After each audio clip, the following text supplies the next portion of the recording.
Hi friends, మాదైతే ఈరోజు పప్పు టమాటా మునగాకు పప్పు. కామెంట్ బాక్స్లో కామెంట్ చేయండి.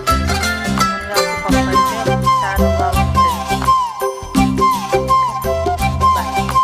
బుగ్గే బంగారమా సిగ్గే సింగారమా అగ్గే రాజేసేలేమా ఒళ్ళే వయ్యారమా నవ్వే మందారమా నన్నే కాజేసేనమ్మా పట్టు చీరల్లో చందమామా ఏడు వన్నెల్లో వెన్నెలమ్మా కన్నె రూపాన కోనసీమా కోటి తారల్లో ముద్దుగుమ్మా బుగ్గే బంగారమా సిగ్గే సింగారమా అగ్గే రాజేసేలేమా ఒళ్ళే వయ్యారమా నవ్వే మందారమా నన్నే కాజేసేనమ్మా.